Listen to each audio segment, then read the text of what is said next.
is known to be one of the most fearless journalists in the world. He kicks ass and chews bubblegum at the same time. He is Shepard Ambellas. And you are listening to the Shepard Ambellas Show.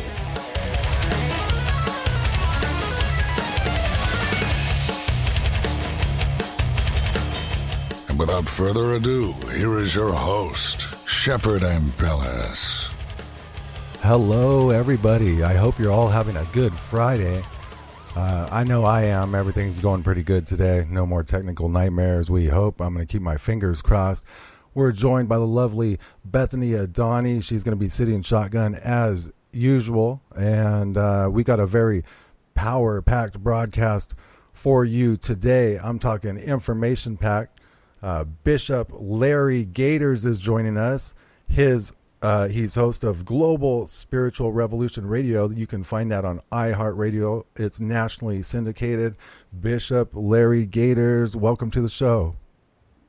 Thank you so much, Brother Shepard and my sister, and to everyone there within the kingdom of God. You guys, not to beat a educational dead horse, but you guys are doing a magnificent job for truthers all over the world. So I'm very humbled and very honored to be back on your show, sir. I was thinking the same thing about you. I told you last time, I feel like you're my brother. So, yes. We're in it to win it, and you're getting, I call it, you're dropping truth bombs. I mean, like, this is crazy how much information. You were just on Crowdsource the Truth earlier. Now you're on the Shepard Ambellas Show. But Bishop Larry Gaiters, what do you want to talk about today? I'm just going to shut my big fat mouth, give you the platform, and let you do your thing.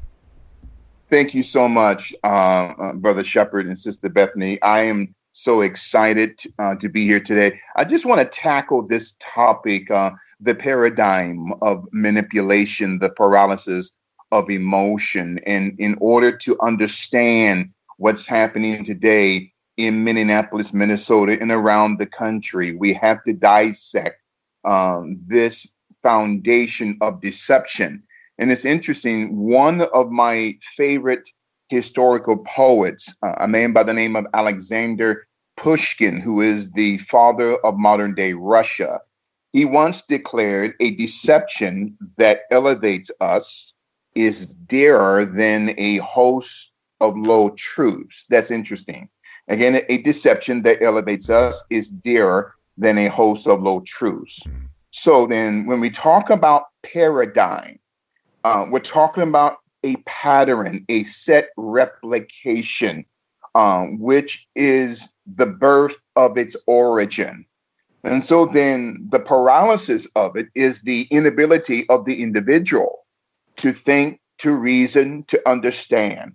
And so then we have a generation of people, not just young people, but a generation of people in America who are 30, 40, 60, 80 years old, but emotionally they're 5. Emotionally, they're still in the second and third trimester.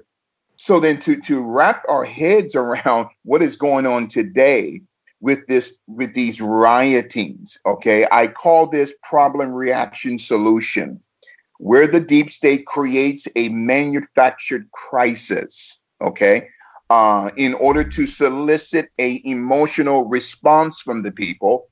And through that emotional response from the people are going to demand a solution to correct the problem. Mm-hmm. And so thereby the deep state will offer them a specific solution, the same solution that they already had, brothers and sisters, before they even created the crisis. That's problem reaction solution. That's what's going on in our country today.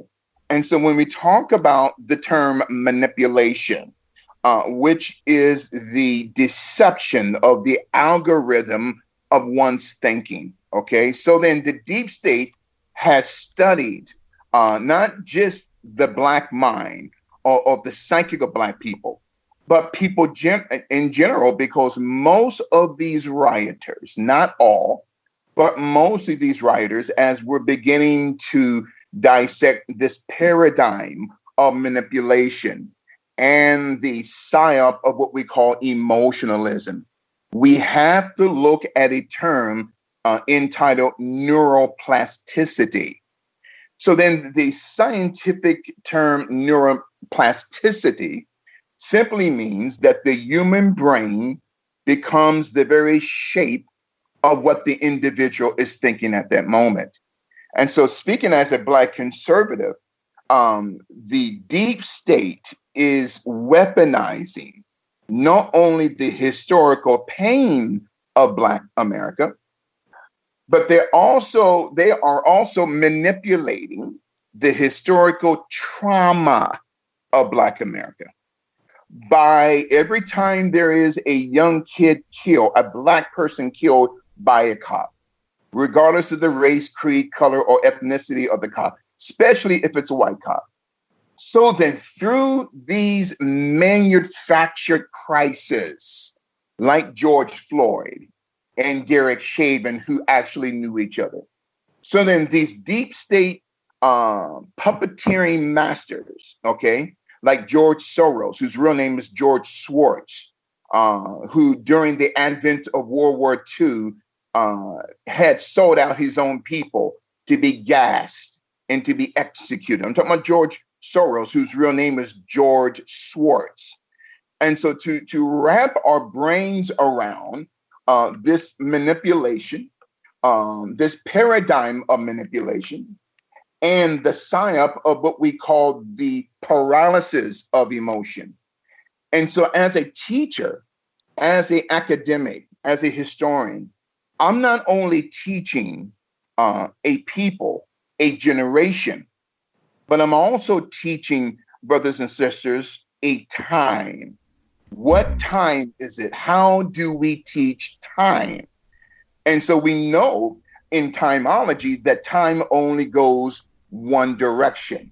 And so tonight, in order for us to fully understand why Black Americans think the way they think. Now, I'm not saying that every single Black person thinks this way, but in order for us to understand not just who we are and what we are. Now, as a side note, and I believe I brought this up on your show the last time, Brother Shepard, that Black America is the only group on the planet, by and large, we don't know who we are.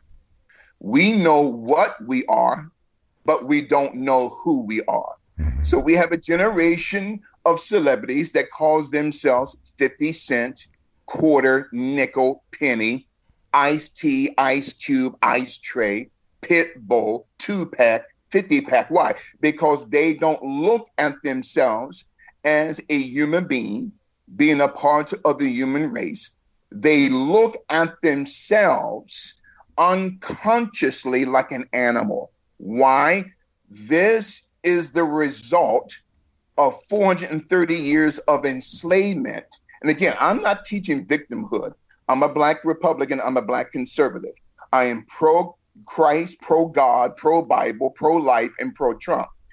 But my assignment here today is to unlock the psychic or the consciousness of not just Black America, but every person who is involved in these riotings, as we're talking about the paradigm of manipulation, the paralysis of emotion.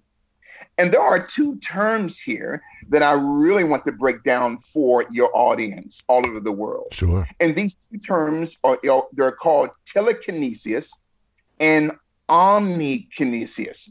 Well, telekinesis and omnikinesis is a form of psychological witchcraft or psychological manipulation.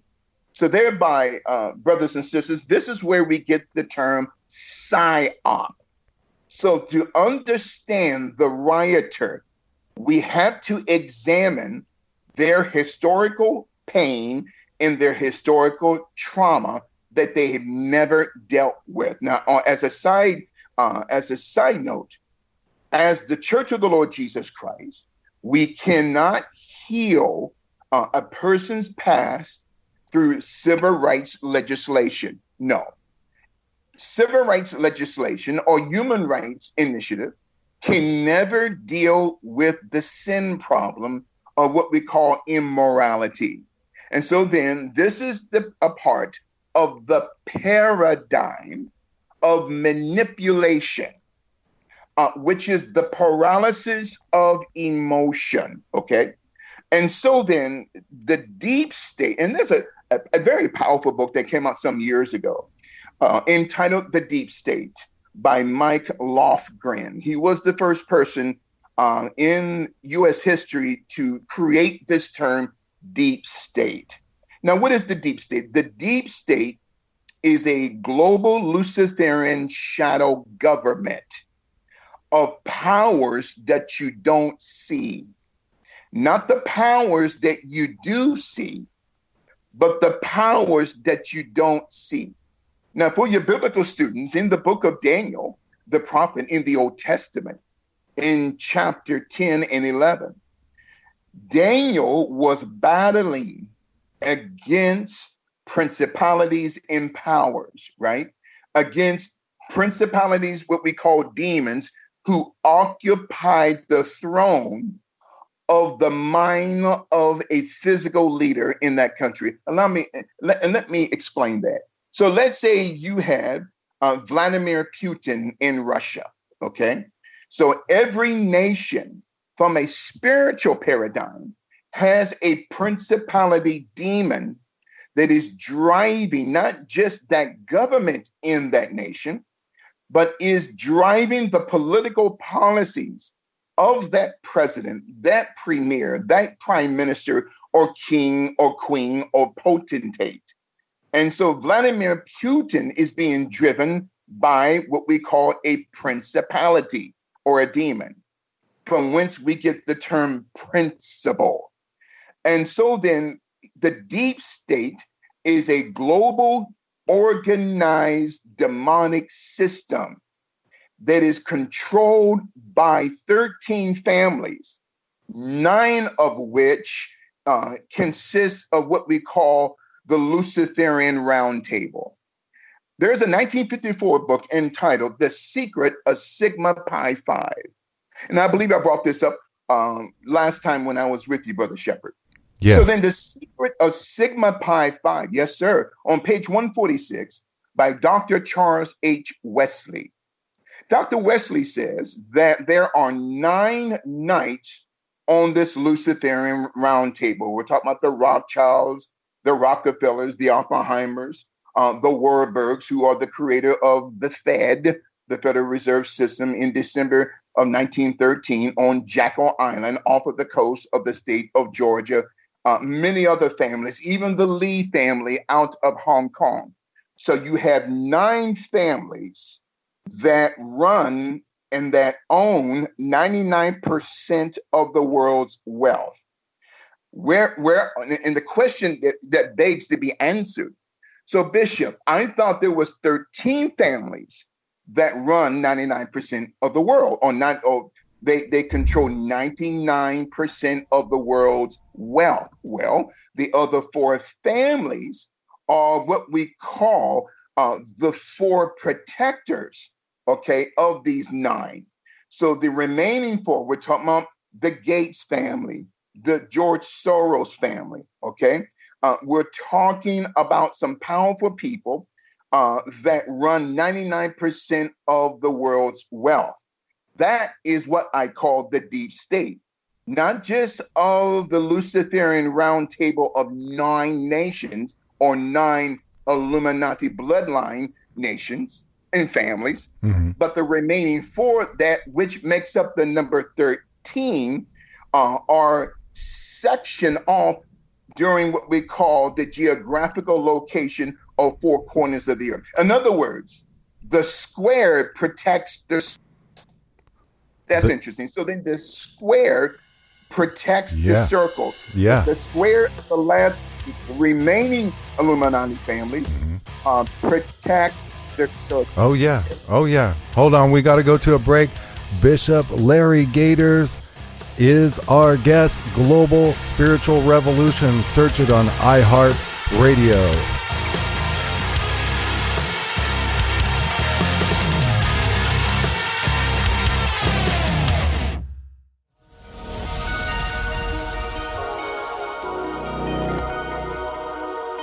Nothing in this world works the way you think it does. Nothing. Governments do not operate the way you think they do. Banks do not do what you think they do. The police department is not here for what you think it is. Nothing in your world works the way you think it does. We are here to let them know that their world government has been identified, and they thought they'd implode the world economy to bring in a worldwide police state, but instead it's going to bring them down. You have to stand up, speak out. But let's get actually specific and look at how this creeps into the United States in our time once again. All right, we're at the Bilderberg conference, and the police are getting kind of weird. Did I just see that? Knowledge is power. And this is why so many people in America especially feel powerless, because they have no knowledge. There is an invisible government whose visible head is the Council on Foreign Relations in Manhattan. The oligarch says, if there are not enough hats, the answer is not to produce more hats, but to cut off heads. They understand the laws, and they understand how everything works. All we know is what we live with today.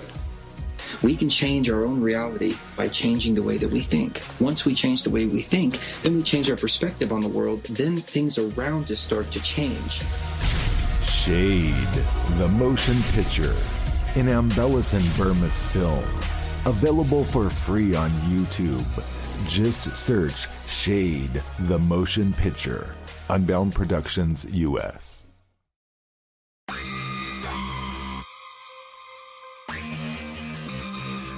IntelliHub.com is an independent news outlet covering a variety of topics such as politics, the economy, the surveillance state, the liberal corporate media bias, and much more. IntelliHub delivers up-to-date, groundbreaking, power-packed, and to-the-point information to daily readers worldwide, making content secure, free, and readily available via a user-friendly and streamlined website theme. Please visit IntelliHub.com for your daily news and views. That's IntelliHub.com. You can follow us on Twitter at IntelliHubNews. Remember, don't forget, go to IntelliHub.com. Shepard Ambellas here. I bet you didn't know I make beats. That's right, I make beats, all exclusive, original beats that you can have for your very own musical projects. Just contact me on Facebook, Twitter, or via email and set something up. Let me know what you need for your project. Here's my latest beat I call Judgment Day.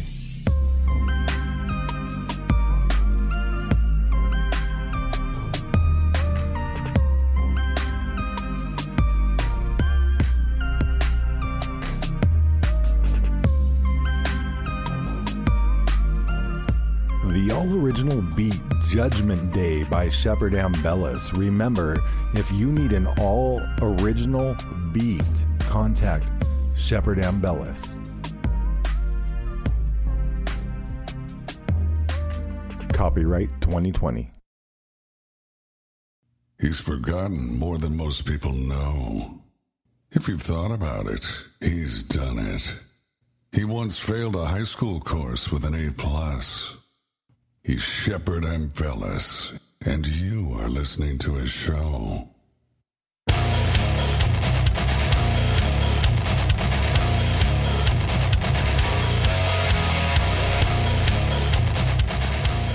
Global Spiritual Revolution is his show on iHeartRadio. Bishop Larry Gaiters is our guest.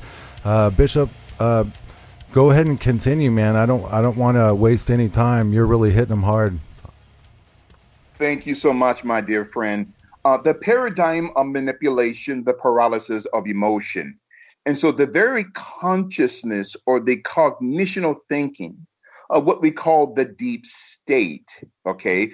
And the deep state is the government of darkness, okay? So this term government means to govern men. But there is a German dialect, okay? A language called Zugwang, capital Z-U-G-Z-W-A-N-G. It is a chess term. And what I'm about to say, this describes the very DNA and RNA of the deep state, describing the obligation to make a move despite the fact that any move will weaken one's position. In other words, it's an indication that play has moved into the end game. And so this is the psyop of the deep state. And so we as Americans, we have to stop thinking like a checker player, and we have to learn the game of chess in order to turn around and manipulate the manipulators who have been manipulating us for thousands of years. And this is the paradigm of what we call manipulation. And so then this witchcraft form of thinking, of telekinesis and omnikinesis, okay? Tele means mind, or that which is a vision, and kinesis means deception. Omni means all, and kinesis means deception. And so to understand this manipulation, we have to look at both Antifa and Black Lives Matter. Antifa and Black Lives Matter will be destroyed. Allow me to say this again. Antifa and Black Lives Matter will be destroyed. Amen. President Donald Trump is not going to allow these terrorist organizations, and yes, Black Lives Matter is a terrorist organization ran by 3 witches, okay, who are part of the Boule Secret Society. I'm going to bring up their names here in the next 5 to 7 minutes as we are schematically laying this foundation of the paradigm of manipulation and the paralysis of emotion. And so I'm speaking to Black America today. You have to stop thinking like a victim. And this is the psyop of manipulation. And this term that they often use against each other is this term called Negro, okay?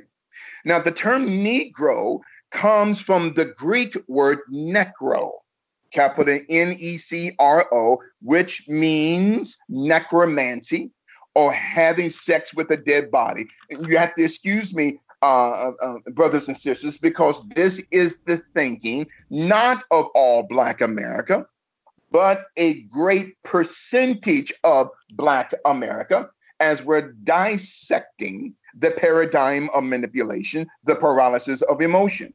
So this term Negro, now somebody's going to say, well, Bishop, it means Black in Spanish. Yes, but I'm not interpreting Negro from Spanish. I'm interpreting Negro from its original Greek Hellenistical language, which means autopsy of flesh or rigor mortis. And so the term Negro also is the psyop of the rioters, regardless of their race, creed, color, or ethnicity, which means necromort, which means embalming fluid. Yes, this is the psyop of the rioter. And another Greek interpretation of the term Negro, as we are revealing the paradigm of manipulation, the paralysis of emotion, is this term necrophilia. Notice the last 6 letters, capital P-H-I-L-I-A. That is the acronym for the city called Philadelphia, the hometown of Kobe Bryant. Wow. So there is a psyop here that ever since the death of Kobe Bryant, okay, this global conspiracy has ran into this cascade of one conspiracy unlocking the next. So Kobe Bryant, COVID-19, okay? Kobe in Hebrew means COVID. So COVID or COVID-19, okay, Then you have the global shutdown. Then you have the economies of this world crashing. Then you have the rioting George Floyd. These are manufactured crises as we're talking about the paradigm of manipulation and the paralysis of emotion. And before I get to Antifa and Black Lives Matter, give me about 5 minutes. So then notice the story of Cain and Abel. So then the term Cain comes from the Hasidic Hebrew word blood or DNA. And the Hasidic Hebrew word for Abel is crypt or coffin. So brothers and sisters, this is where we get the term bloods and crypts. This is where this psyop comes from. As we're talking about this paradigm of manipulation, the paralysis of emotion. So when you interconnect the words Cain to the word Abel, you get the word cannibal or cannibalism or spirit cooking. Okay. And so now as we move further, getting close to both Antifa and Black Lives Matter. Now look at the term Antifa. Antifa, the origin of this organization began during the advent of World War II. So the Nazi Third Reich, and then the term Reich means realm, but it also means psyop. And so now the Antifa of today, which means anti-fascist, which also means action, which is a Germanic term, capital AKTION, which means action. So the Nazi super spy, General Reinhard Gehlen, created the original Antifa. So Antifa, who were anti-fascist during the reign of the Third Reich between 1933 and 1945. Okay, so then the theme, the psyop of Antifa is to bring structural illumination for the manipulation, get this, of matter. What matter? Black Lives Matter. Oh, let me say this again. So the goal of Antifa is to bring structural illumination, Illuminati, for the manipulation of what we call matter. And so then Antifa or action is a creature of the Third Reich through General Reinhard Gehlen, who went on through Operation Paperclip to help create both the CIA, the KGB, and he went on to restructure French intelligence, Canadian intelligence, and including MI6. No, he did not create MI6. MI6 was created back in 1909.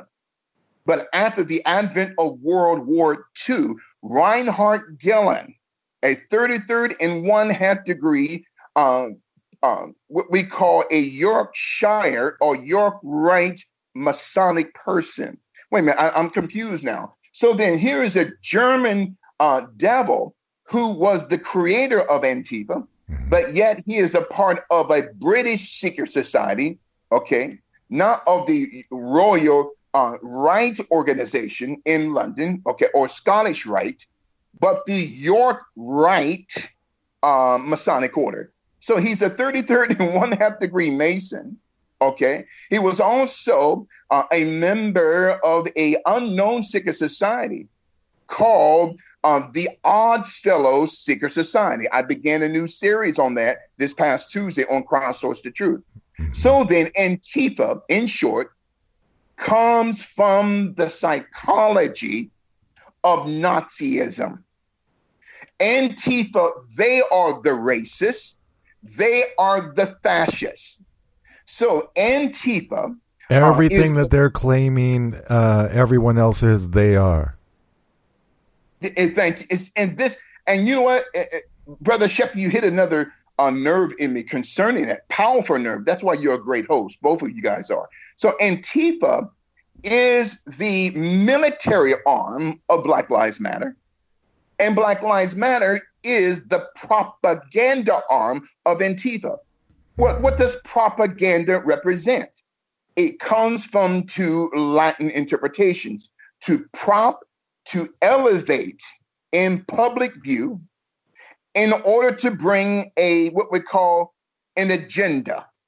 So Black Lives Matter, why are they called matter? Not because they have any significance in the mindset of the deep state, but they're called Black Lives Matter because a matter is nothing more than a chemical compound property.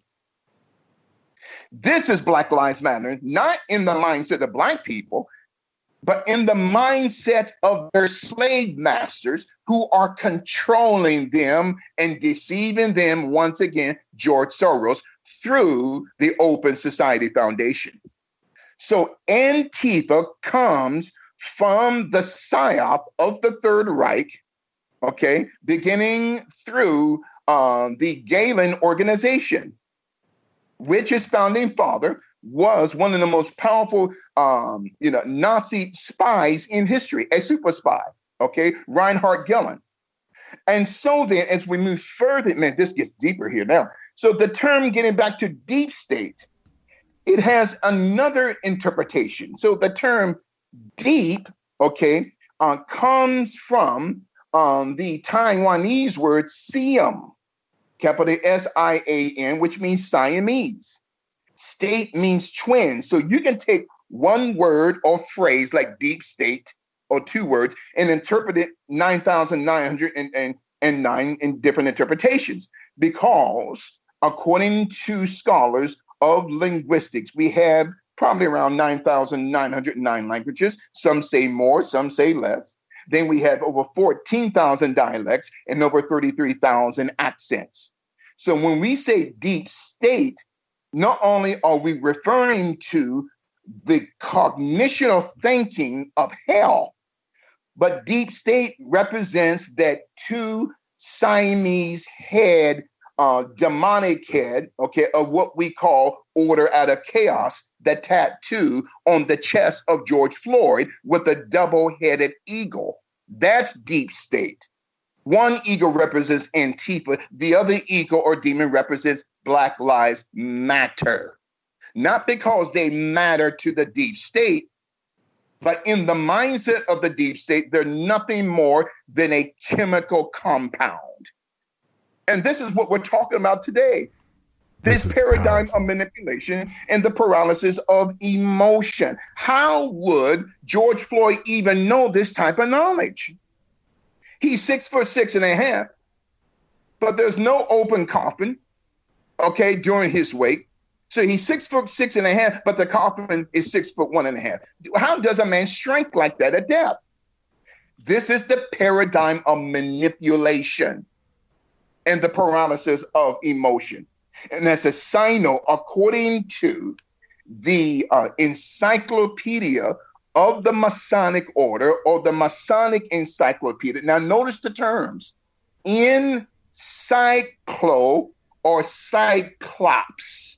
What is a cyclops? The one eye, yeah. The back of the dollar bill. There you go, at the top of the pyramid. Now, remember the other day when you had Nancy Jezebel Pelosi and Chucky Schumer and the rest of those demons of the Democratic Party in the Capitol, they knelt down on their right knee in the form of a pyramid. That's right. With Nancy Pelosi as the eye of the pyramid. Was this by accident? No, this was planned.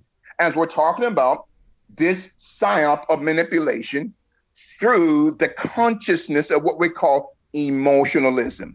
And that's a sign note. What was the garment, okay, that they were wearing? A kente cloth. Now, wait a minute now. I'm confused here. So then they're wearing a kente cloth, which the Asante family out of Ghana, and the Asante family goes back 3,000 years. So before and during the advent of the global slave trade, which took place over a protracted period of time of 430 years. The Asante people who created that kente cloth sold our people into slavery, Brother Shepard.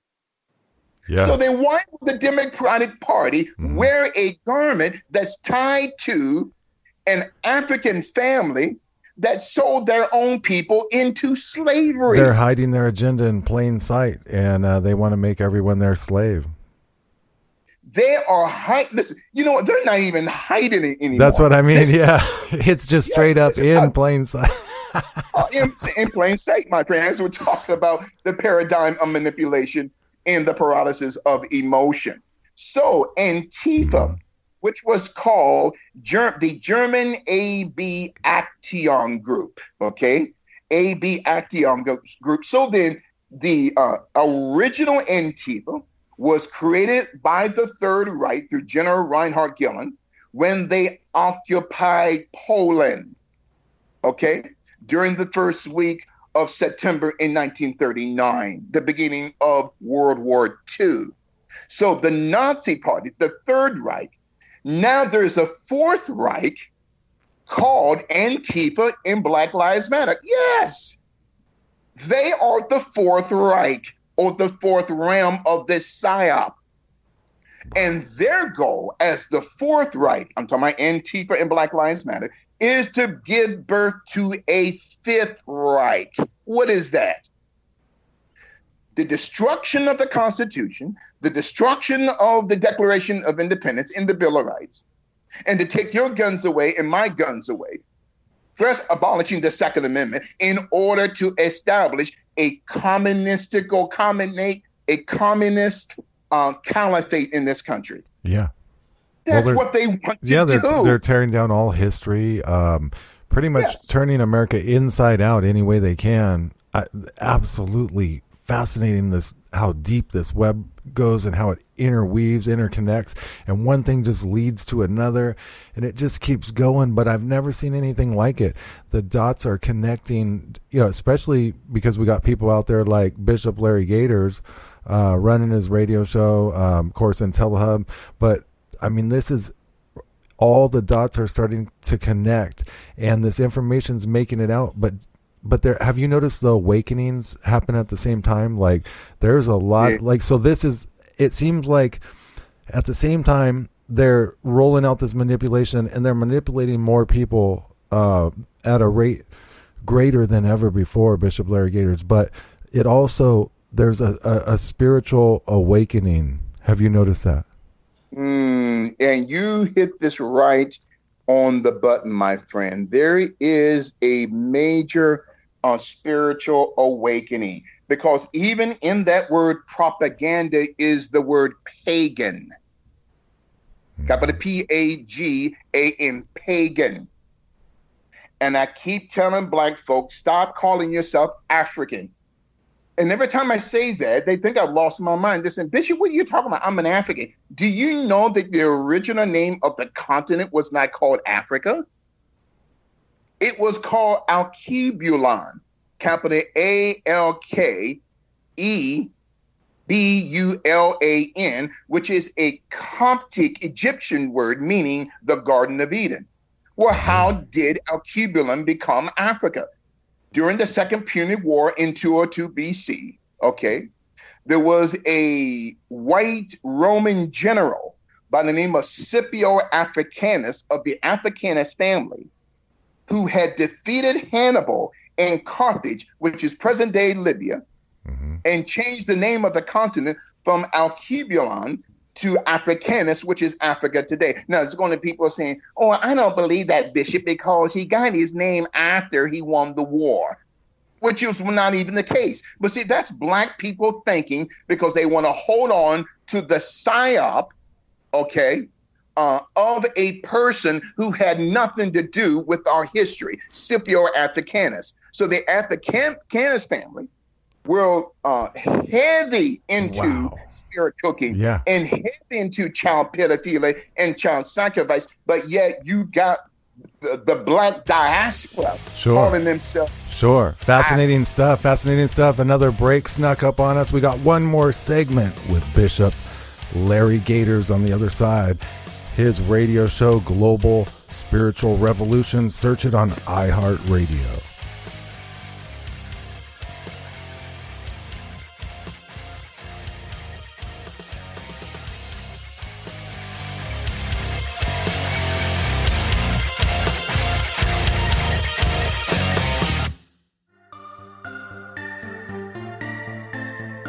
Are you tired of reading the same old boring mainstream news websites? Try IntelliHub.com. Jam-packed with news, views, and other information you won't find anywhere else on the web, IntelliHub.com is your go-to news source. IntelliHub is an independent news outlet which covers a variety of topics such as politics, the economy, the surveillance state, liberal corporate media bias, and much more. IntelliHub delivers up-to-date, groundbreaking, power-packed, and to-the-point news and information to daily readers worldwide, making its content secure, free, and readily available via a user-friendly and streamlined website theme. Remember, don't forget, go to IntelliHub.com. That's IntelliHub.com. Shepard Ambellas here. I bet you didn't know I make beats. That's right, I make beats, all exclusive, original beats that you can have for your very own musical projects. Just contact me on Facebook, Twitter, or via email and set something up. Let me know what you need for your project. Here's my latest beat I call Judgment Day.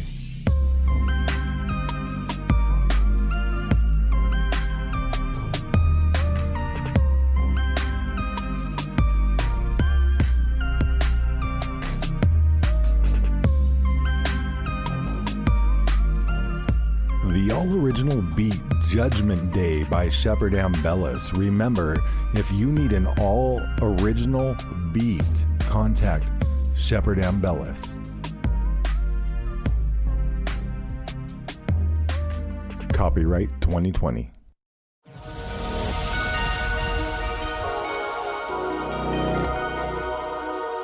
Nothing in this world works the way you think it does.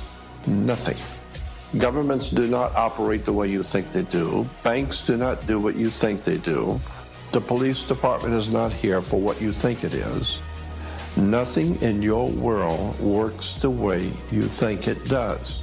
We are here to let them know that their world government has been identified, and they thought they'd implode the world economy to bring in a worldwide police state, but instead it's going to bring them down.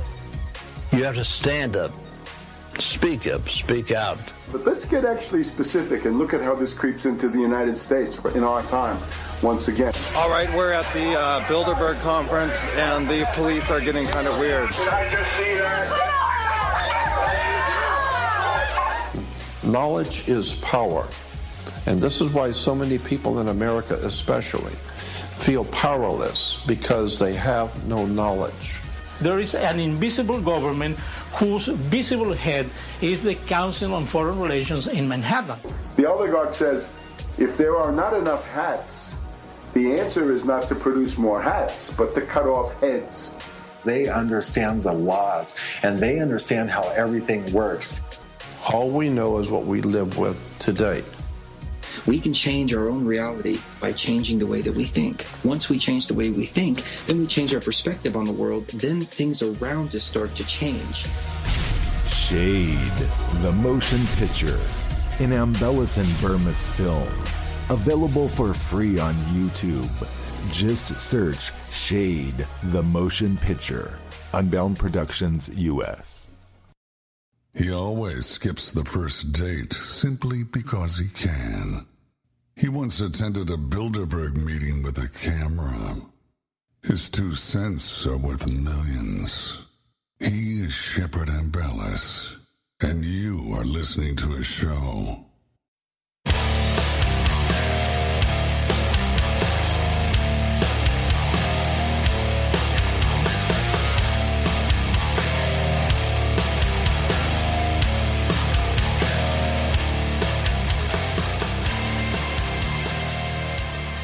don't forget to catch the show live Monday through Friday, 5 p.m. Eastern, 4 Central, and 2 Pacific, which airs on my YouTube channel, the Shepard Ambellas channel, and then it goes out on every other platform.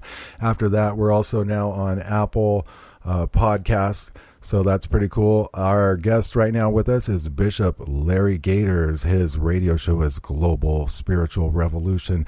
You can search that on iHeartRadio where you can find it.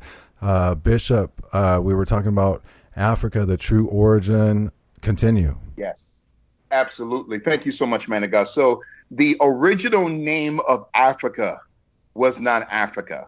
So when you examine Roman history, more specifically the history of the Roman Empire, every nation that they conquered, they will always change the name of that nation by extracting the original name for the name of the general who conquered it.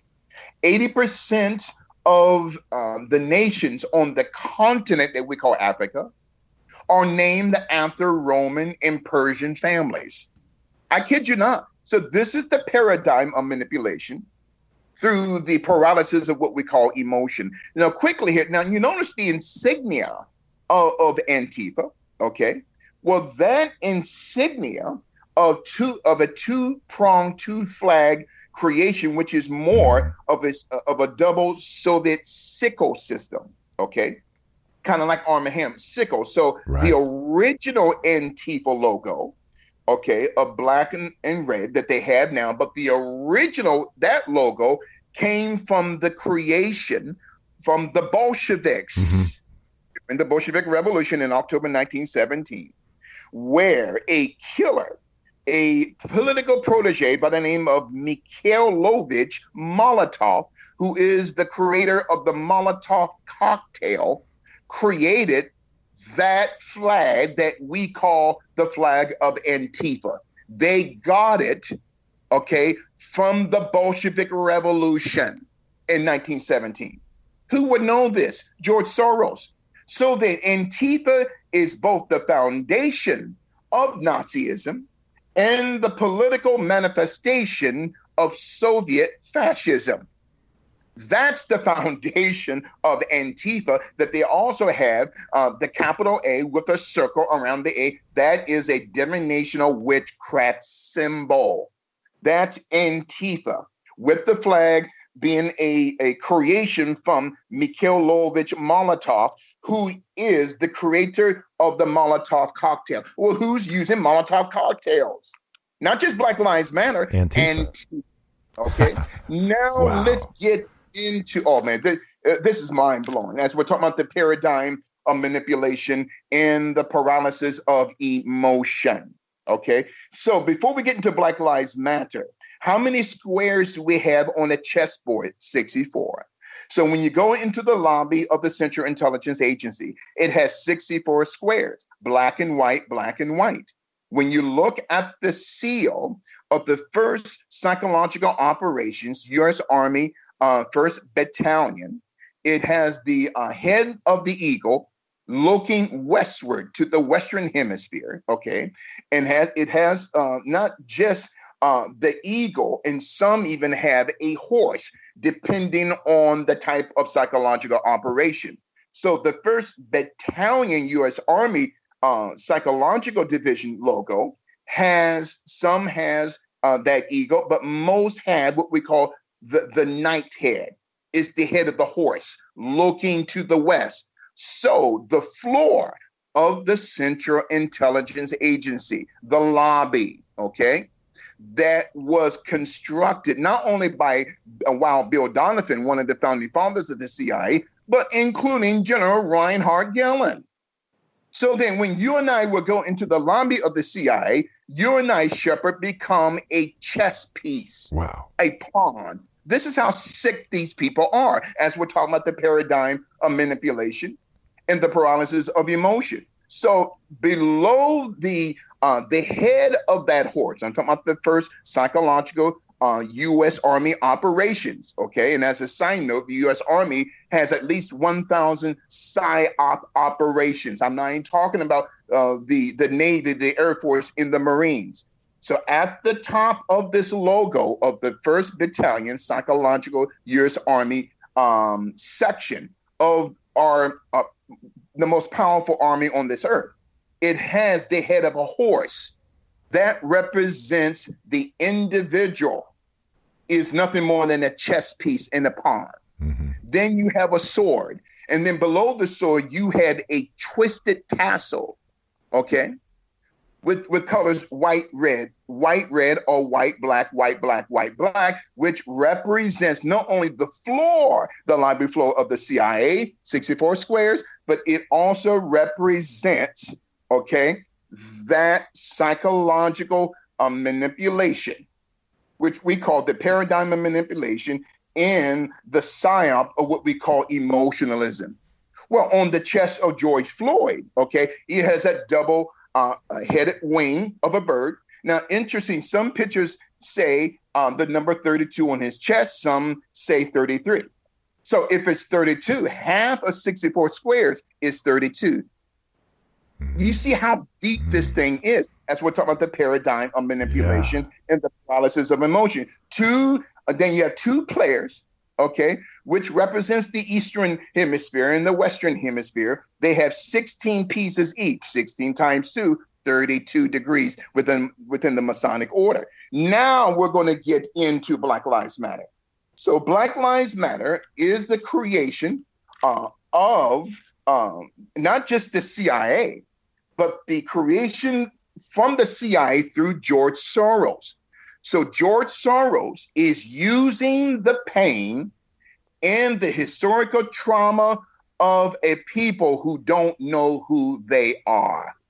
So Black Lives Matter. So that term matter represents a chemical compound, not because they matter in the minds of these deep state devils, but Black Lives Matter. So what's the matter? When mind doesn't matter because matter doesn't mind, a matter is nothing more than a chemical compound, a particle. So then there are 3 witches who are leading this Black Lives organization. Alicia Garza, Patrice Cullors, and Opa Tometi. Yes, there are witches. Listen, there's no fear in me, Brother Shepard. Mm-hmm. I am a contract killer. I'm an assassin. My job is to decapitate the system that has been not just keeping my people, but keeping America in bondage for the past 500 years. Amen. So Alicia Garza is a member of Omega Phi Beta. Mm-hmm. Patrice Cullors, she's a member of Omega Phi Beta. And Opa Tometi, of Nigerian descent, she's a member of Alpha Kappa Alpha. They're all boulets. And in my conclusion, where did George Soros get the psyop of naming this organization Black Lives Matter? Yeah. There was the first gang in history, okay, called the Thuggee Secret Society, capital THUGGE. So when you type in on Google Images, Thuggee, so the Thuggee, this is where we get the term thug. It comes from that psyop. So the Thuggee Secret Society were a bandit of assassins from the early part of the 1400s all the way up to the early part of the 1900s until the British MI6 and the Crown took them out in the early 1900s. So quickly here before we sign off today, the 3 founding fathers of the Thuggee Secret Society was a man by the name of Burram, second man Lavith, the third man Morty. So the first killer, Burram, capital Behram, his name in Hindu means black. Lavith, capital Lavith, his name, okay, means life or lives in Hindu. And Morty, capital MOORTI, in Hindu, it means DNA or that which is matter. Oh, so the first 3 men, killers, these 3 men, Burram B, Lavith L, Morty M, Black Lives Matter, has become the psyop of Black Lives Matter. And their goddess, who the Thuggee Secret Society worship, was a goddess, a woman by the name of Kali, capital Kali. The name of Kali has two Hinduistic interpretations. Her name means diva, which is the acronym for the term divination. I keep telling Black women, stop calling yourself diva, because diva in Hindu theology means seduction. Diva, divination, witchcraft. But the second interpretation for the god or the goddess of the Thuggee Secret Society, that word comes life. So Kali represents not just death, not just diva or divination, but also this goddess represents life within Hindu theology. So this is where we get the term thug life. It came from that psyop, from the Thuggee Secret Society worshiping the goddess Kali, which means life, thug life. Look on the chest of Tupac Shakur. That's why we're in the condition that we're in. And that is the conclusion of the paradigm of manipulation and the paralysis of emotion. Woo, Bishop Larry Gaiters, you basically carpet bombed the enemy tonight, their operations on the Shepard Ambellas Show right here. That absolutely fascinating information that you get out on a daily basis. Let everyone know how to find your work, how to support it, and anything else you want to say on closing. Go ahead.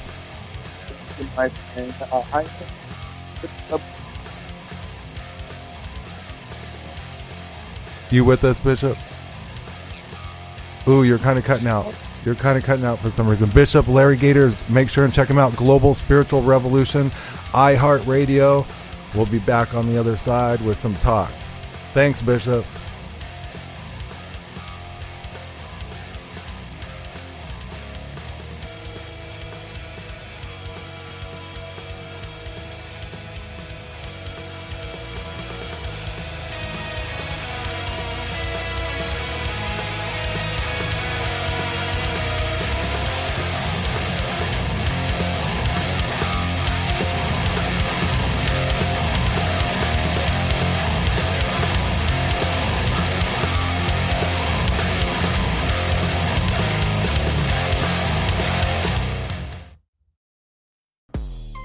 Shepard Ambellas here. I bet you didn't know I make beats. That's right, I make beats, all exclusive, original beats that you can have for your very own musical projects.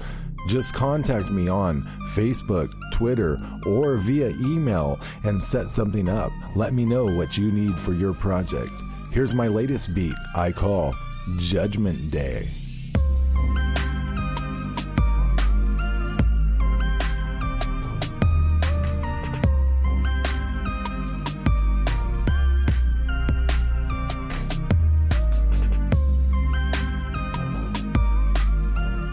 The all-original beat Judgment Day by Shepard Ambellas. Remember, if you need an all-original beat, contact Shepard Ambellas. Copyright 2020.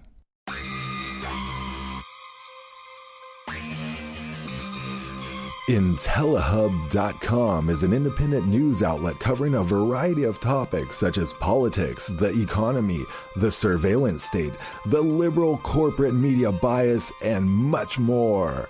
IntelliHub delivers up-to-date, groundbreaking, power-packed, and to-the-point information to daily readers worldwide, making content secure, free, and readily available via a user-friendly and streamlined website theme. Please visit IntelliHub.com for your daily news and views. That's IntelliHub.com. You can follow us on Twitter at IntelliHubNews. Remember, don't forget, go to IntelliHub.com. He sometimes wears glasses to see what others don't. In past lives, he was always himself. He doesn't wear Nike, yet he still does it. He's Shepard Ambellas, and you are listening to his show.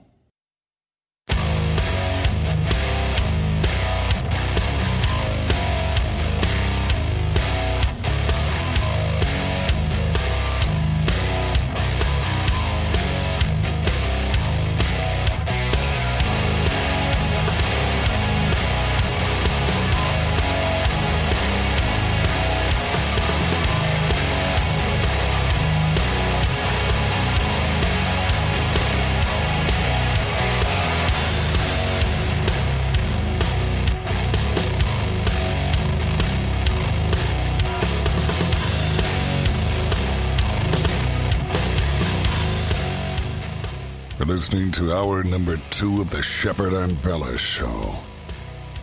And without further ado, here is your host, Shepard Ambellas. All right. Well, that was a power-packed broadcast, the first hour with Bishop Larry Gaiters. Man, I think he pretty much decimated the enemy's operations right there. Bethany's joining us, sitting shotgun as usual. We're going to just pretty much have talk right now and lighten things up a little bit. Wow, what did you think about that, Bethany? Bethany, hello. I'm here. Hello. I just had to unmute myself. That takes a lot of self-control for me to mute myself, so that's a good thing. But no, it was, wow, Shep. I mean, the last couple of days, these guests have been rocking it. I mean, I'm learning so much. I thought I knew a lot, and I probably know more than the average sheep, but there is always so much more to learn. And, you know, knowledge is power, and you just keep moving forward. I found it very interesting. You know, each one of your guests give like a different angle, you know, and different topics, different angles. Like he was doing the play on words today, which I found really like, wow. Yeah, wasn't that cool? Like everything connected. Like, I mean, any way you look at it, and it's interesting, like symbology, you know, it's all throughout society, Bethany, everywhere we go out, you know, in the world, you see symbology, corporate symbols, symbols on, you know, religious symbols. I mean, it is fascinating and to learn the roots of some of this stuff. But yeah, every time Larry Gaiters comes on, I learn something new pretty much. I mean, he has an interesting niche that he likes to really get into, and absolutely fascinating information. I wonder what we could talk about today. This you know, they're still trying to install that 5G at the studio, but then I found out, so they got like everything dug outside. Yeah. Took them like 2 days or whatever. And then now they have to come back and put in they put in the fiber optics, but they have to put in like the router and all that. And they said they're not going to be back for like a week or two. So I don't even know when that's going to be. But, you know, that's typical, I guess, for whatever, you know. I would think that 5G would be something, you know, I don't know how I feel about it being like connected to the COVID and all that. But I think there's definitely something to it, only because, you know, they rolled it all out for the most part when we were all indoors. Right at the same time. I saw paperwork and they're like, look, they're telling like their contractors, right? They're like, we have to get this systems activated and we need you to like work overtime so that like all the 5G can be activated. They were trying to get it done by like a certain time, and it, like you said, like right when the COVID came. I mean, how weird. Well, wasn't there a correlation between like the time the COVID hit in China and when the 5Gs went up? Yes, yeah, supposedly like in Wuhan, it was like a whole test ground for 5G and everything. But I mean, you know, that'd be crazy if they turned it on and it just like killed everyone there or something, and then that's what triggered all that. But I mean, that just seems a little unlikely. I mean, I think it'd be dangerous and cause cancer, and they could probably like if they wanted to, they could probably like intensify the signal and like aim it at someone or something. Do you remember that?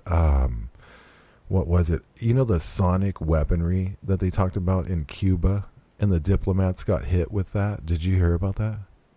No, I'm not familiar with that, Shep. Yeah, Can so you it's kind of elaborate like a little bit more. Yeah, like in a weird way, it's kind of the same thing, because like I guess it was like a couple of years ago in Cuba, there were some U.S. diplomats over there, and they said that they were being attacked by sonic weaponry, which is like sound weapons, and they really have these things and everything, but they drove them crazy, and they actually caused like damage, and then I think that causes other damage other than your hearing as well.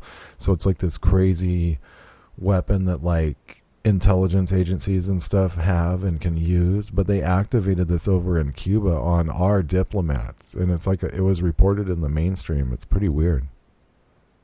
So they did some experimentation on humans, which, you know, America's been guilty of doing that, you know, the government the whole time themselves. Yeah, right, exactly. Yeah, so I've heard of that, the sonic weapons.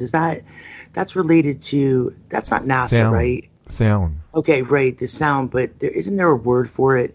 I'm trying to place the word. Maybe or something, but I think scalar weaponry is different, but they also have like those LRAD sound weapons, like, you know, that they roll out in riots, and then they have like they also have like microwave weapons, which is super crazy. It makes you feel like you're getting cooked. It basically can cook you, but I think they can like turn those up to the point to where they just like melt tanks and stuff.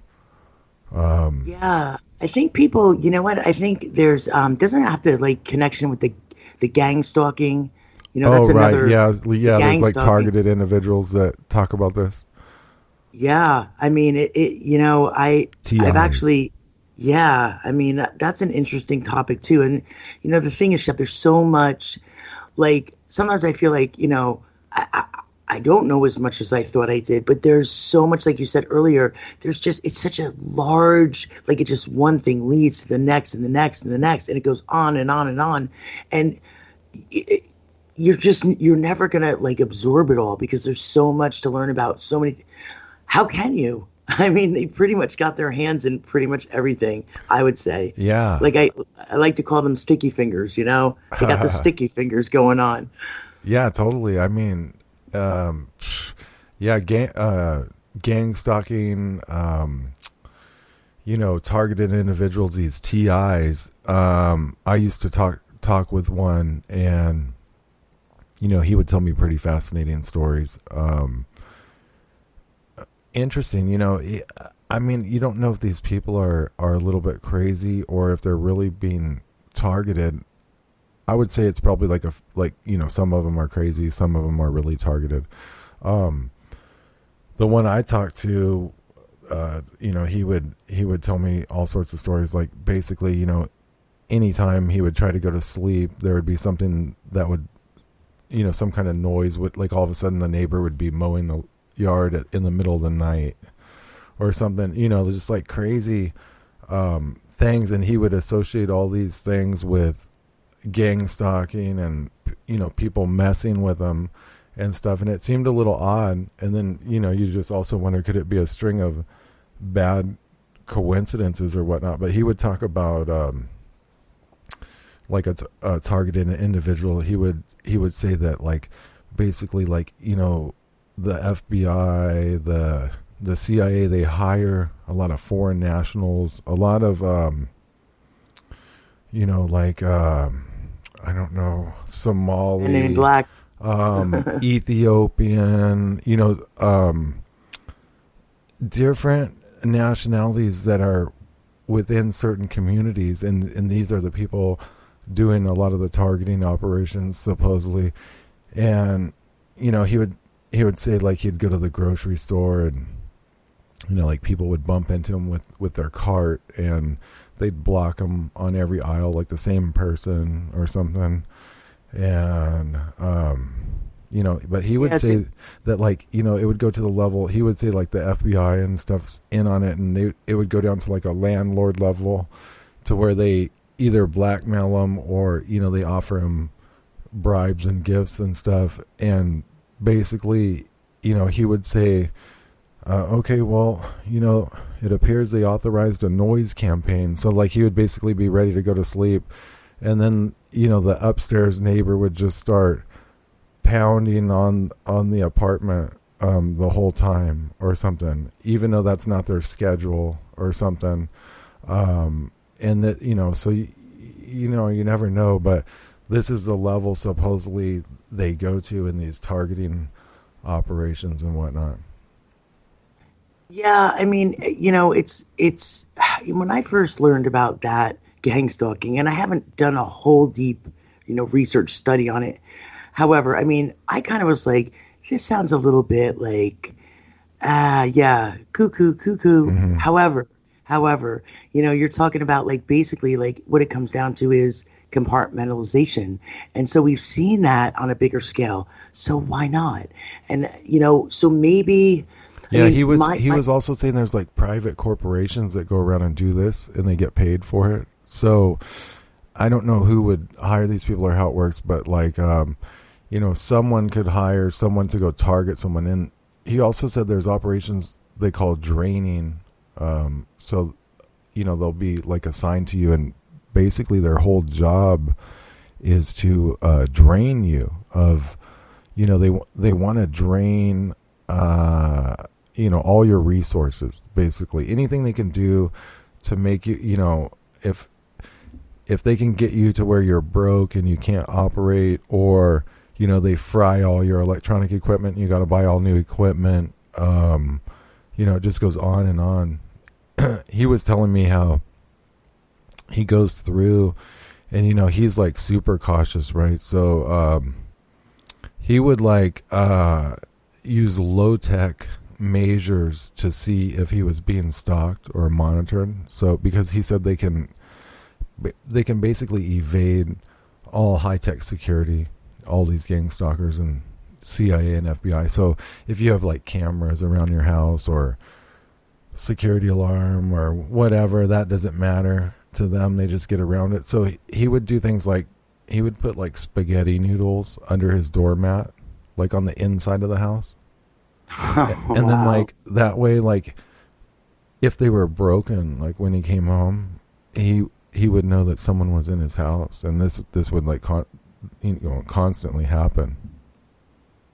Well, Shep, my question would be too, and it's interesting because I think back. I remember when I was one of the jobs that I got in one of the hospitals when we were getting trained. There was a woman that was getting trained with me, and she was really like on edge all the time, and really like just like sweating and just like always like and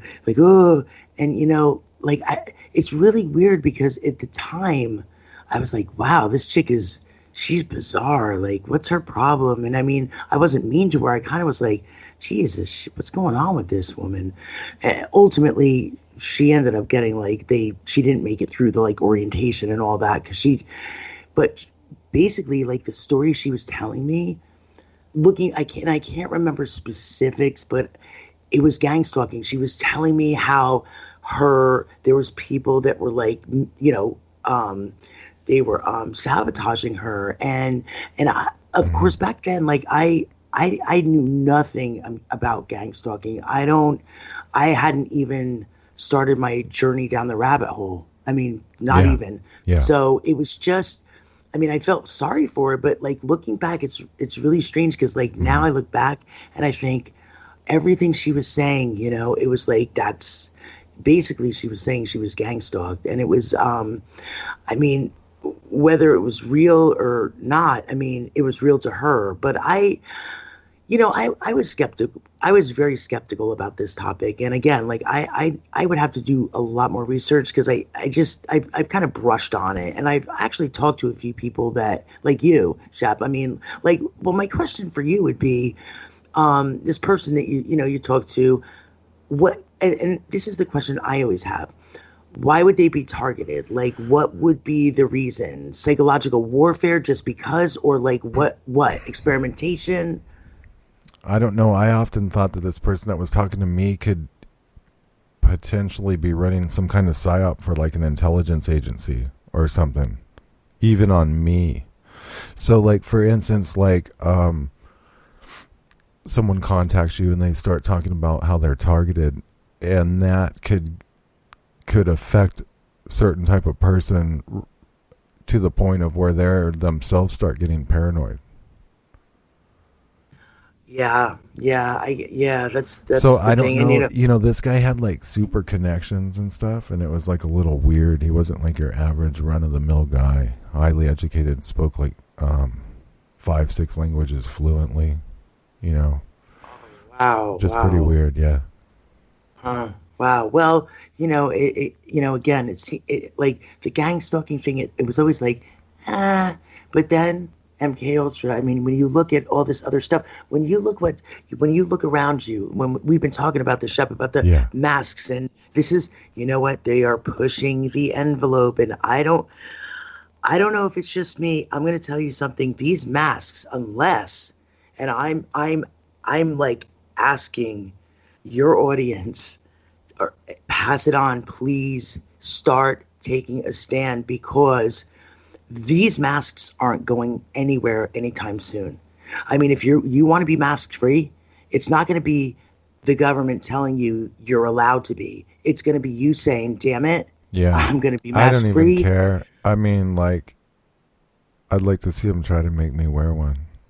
Well, Shep, you know, I mean, 2 times this week. I mean, the interesting thing is I had 2 situations happen this week, and I know it's supposed to be getting better. Yeah, it's supposed to be getting better, not worse. And I don't know if it was just me, but like today I go into my local grocery store. I'm there all the time. And maybe I'm just a little bit hypersensitive right now, maybe a little emotional. It's been last couple of days have been very intense. So maybe I'm very sensitive to it right now. However, I kind of was getting the feeling, without sounding paranoid, that like people were kind of looking at me funny not wearing a mask. Because I'm telling you, Shep, I don't know about you, but anytime I go anywhere, there was only one other time I saw one woman that wasn't wearing a mask, and we ended up talking outside in the parking lot, because any place I go, I don't see anybody else.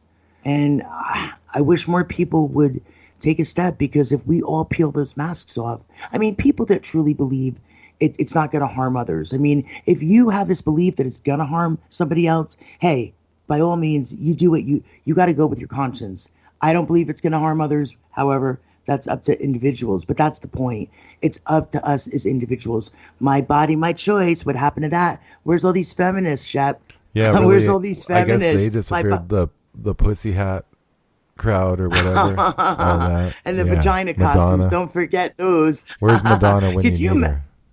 Oh my gosh, she's talk about sticky fingers. She's into everything too. Adrenochrome. I mean, they say.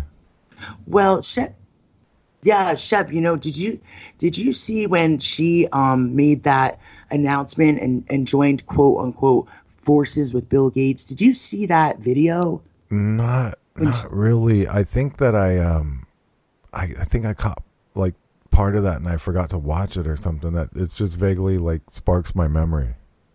Okay, well, I mean, maybe this will kind of joggle your memory whether you actually saw it or not. But she had this, I think it was on her Instagram. Somebody sent it to me, and it was like, whoa. She was coming out, of course, like, we need to work together. We need to be global. We need to blah blah blah. And the title of it was I've joined forces, which I thought the choice of words were, speaking of words, like the bishop was saying, was kind of ironic. But here's the interesting thing. She had a shirt on, and it was a cross. I mean, all across the shirt, and it was Lucifer hanging on a cross. Now, which interesting. Yeah. So did you, I would imagine you didn't see that. Okay. No, that's crazy. Yeah. I'll send it to you later, but it was like, why would you address the world with your obviously she's got a platform, and you're going to wear that shirt. Why would you? And I mean, it is so obvious, Shep. It was like, you look at it, I don't know.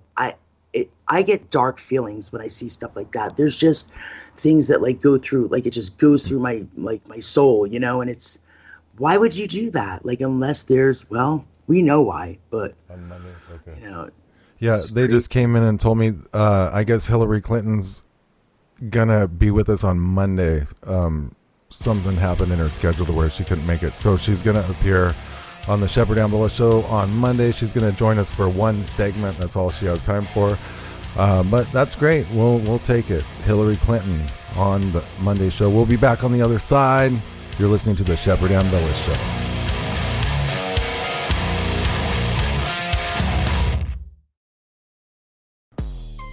Shepard Ambellas here. I bet you didn't know I make beats. That's right, I make beats, all exclusive, original beats that you can have for your very own musical projects. Just contact me on Facebook, Twitter, or via email and set something up. Let me know what you need for your project. Here's my latest beat I call Judgment Day.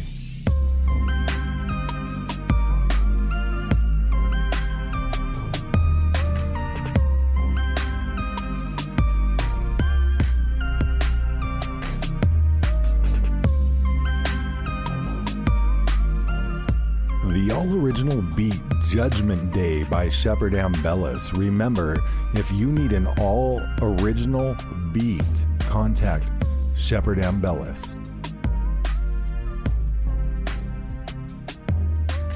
Copyright 2020.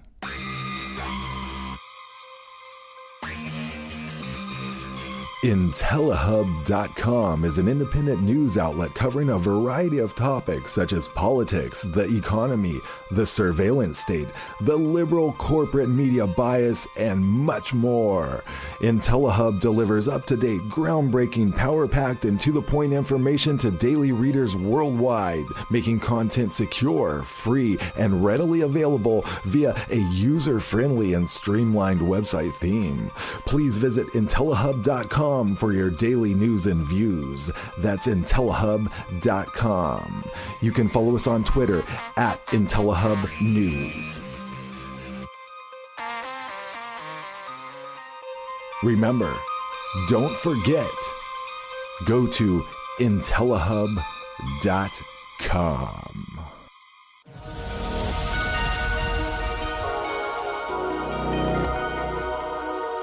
Nothing in this world works the way you think it does. Nothing. Governments do not operate the way you think they do. Banks do not do what you think they do. The police department is not here for what you think it is. Nothing in your world works the way you think it does. We are going to let them know that their world government has been identified, and they thought they'd include the world economy to bring in a worldwide police state, but instead it's going to bring them down.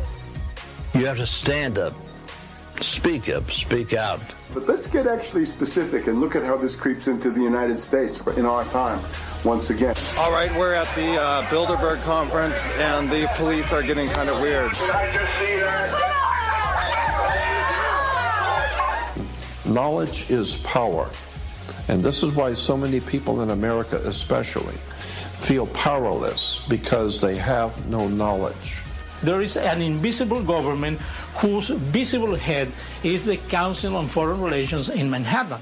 The oligarch says, if there are not enough hats, the answer is not to produce more hats, but to cut off heads. They understand the laws, and they understand how everything works. All we know is what we live with today. We can change our own reality by changing the way that we think. Once we change the way we think, then we change our perspective on the world. Then things around us start to change. Shade, the motion picture, an Ambellas and Burmese film. Available for free on YouTube. Just search Shade, the motion picture. Unbound Productions, U.S. On the edge of your seat, stop biting your nails. Sit back, strap in, and enjoy the ride.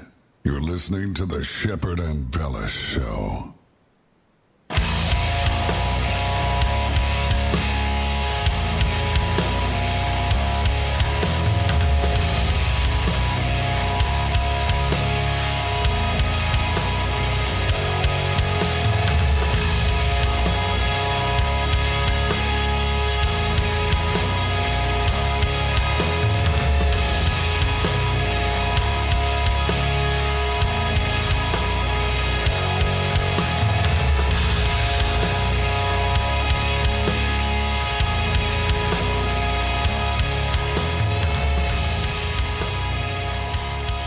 Well, I hope you're enjoying the show. All original music, all original everything, all original theme, all original concept. It's all original. Wow. So much to talk about. You know, I'm not going to be a slave. I'm not going to wear the mask or anything. I've been watching what's going on for quite a while, and I realize that these people at the supermarkets and all that, they already would have been dead if this stuff was really bad. Meanwhile, I see a lot of other people not wearing masks, but the people that aren't wearing masks, I mean, even the people that are wearing masks, they're like touching everything. They're wiping their hands all over everything. They're like putting their hands under their mask and then like wiping them on the inside and then like wearing the mask. Like, so it's like, what's the point at that? I mean, you know, you basically have to look at it like a radiation decontamination protocol. If you were really going to do this thing right, and no one's doing this right. I mean, if you were really going to do this, you would have like a separate hamper in your garage. You'd come home, you'd strip down naked, throw all your clothes in the bin, spray your shoes down with Lysol, spray the floor down with Lysol, spray the bottoms of your feet, walk straight to the shower, decontaminate, scrub your whole body really hard, get out of the shower, you know, grab your towel, you know, I mean, it's just like a crazy, then you got to go back out to your vehicle with gloves on. You got to wipe out all the door handles, all the inside, spray decontamination throughout the inside where any groceries touched. I don't think anyone's doing anything like that. No, I would doubt it, but I know they're doing it in grocery stores and whatnot. And it's true, exactly what you said, Shep. I mean, having a medical background, I mean, it's senseless. It's a bunch of hogwash. It says, I mean, you don't need to be a rocket scientist. You don't even need to be in the medical field to realize this, because right on the back of the box of masks, it says right on there, it will not protect you from COVID-19. I mean, because they got to put that disclosure out there because they don't want to get sued. Because if somebody gets it and they've worn the mask and, you know, they've been around, you know, social distancing and all that, and, you know, it's a crock. It is such, and like you said, like everybody's touching things and, you know, you're touching your, as a matter of fact, I think it's actually more dangerous because like people are adjusting their masks and right. That's touching that's what I noticed. It's like because if you're not like a trained specialist with a mask that works in like a bioweapons lab or something, like you're just going to be like touching your mask the whole time with dirty germs and, you know, adjusting it, touching your face. That's it. I mean, if you work in the OR, you know, I mean, everything's a sterile field in the OR. So, but when you're in the OR, you're focusing in on your work. You're doing surgeries. You have the scrub nurse. You have the circulating nurse. You know, and like everybody's got their job. This is not an OR. This is real life. And no, we're not supposed to be wearing this stuff in real life. And yeah, if it was really truly protecting people, I would say, okay, well, you know, do what you got to do just for the time being. But it's just like I said, I mean, it says right on the box. And of course, they keep going back and forth. We keep hearing this thing, then the other, you know, don't wear masks, wear masks. Don't wear masks outside, wear masks outside. I mean, I don't see people practicing social distancing. I mean, it's amazing to me. Like, you know, when I had the police officers called on me from the, you know, Family Dollar, it's like, okay, they're all sitting there talking to the manager, and they're not wearing their masks. They're not practicing social distancing. And it's like, okay, so basically I'm getting persecuted because I'm not wearing a mask. Can you imagine this, Shep? We're living in a time in history where you can have the police called on you for what? For breaking the law, for taking down monuments? No, for not wearing a mask. Can you imagine this? Yeah, I mean, it's insanity where they're moving with this, and then you know, I was looking at headlines on Drudge, and I don't know, it just seems like they're gonna roll out this whole thing again and like ramp it up. I don't know. They are. Yeah, I mean, it's I don't know what's going to happen, but it looks pretty bad. You know, whatever they're going to do is not good. Oh, man. Then the whole race war they're trying to keep going.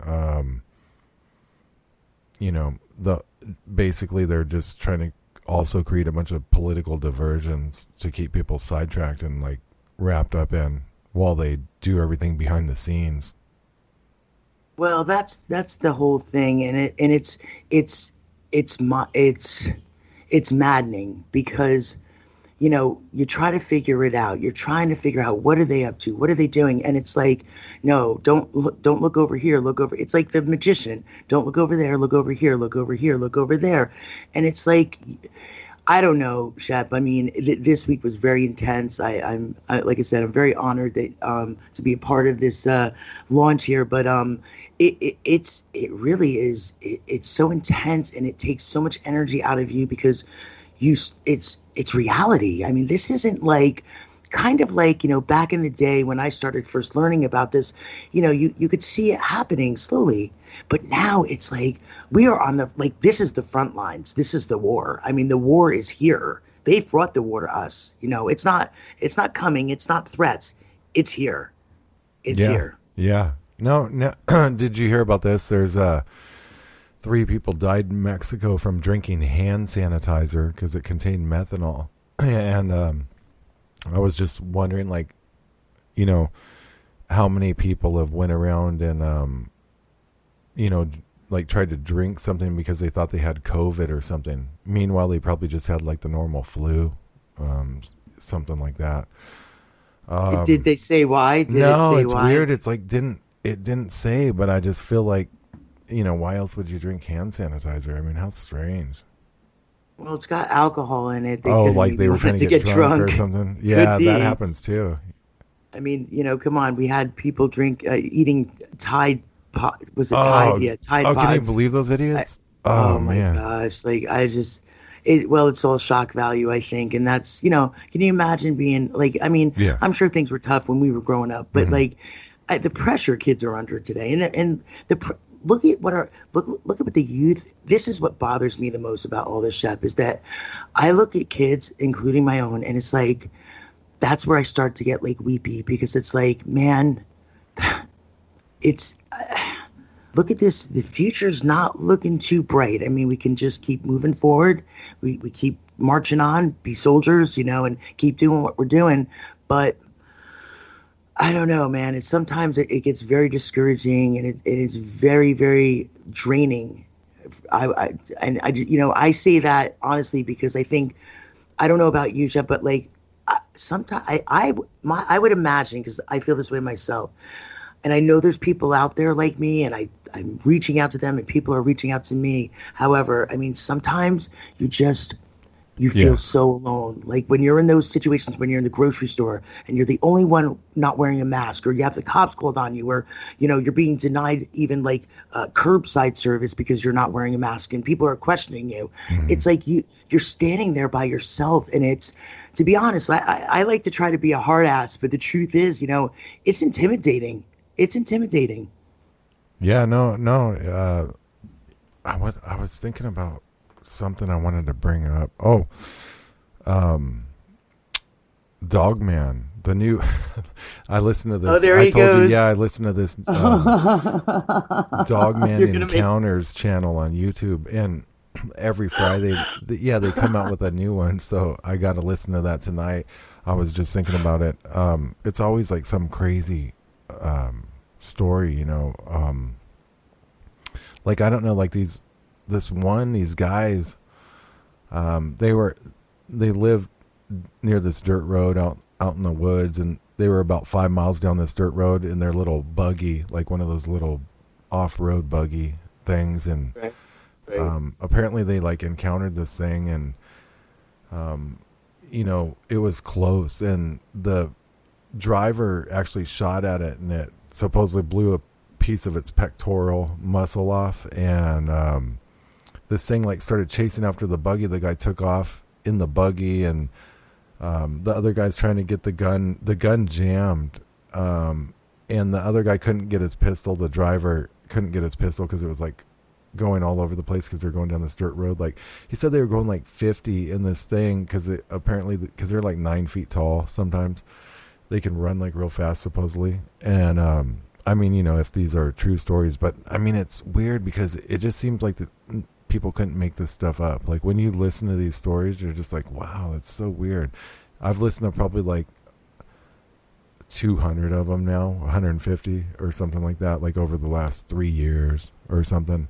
And so anyway, they're like, this thing's like grabs the buggy, and it's not too much of a horsepower buggy, but the guy like feels it slowing the buggy down, and he, you know, was just extremely scared, and they ended up kind of getting away, and they drove out onto the pavement road and slid around. But a couple days later, you know, his friend went home and they were all weirded out and everything. But I think it was like the next day, or a couple days later, he called the sheriff and told him, and he said, you know me, and I have a good reputation here, so I don't want you to think I'm crazy. But he told him about it, and he said the sheriff was acting kind of weird, and he's like, don't worry, I'll handle this.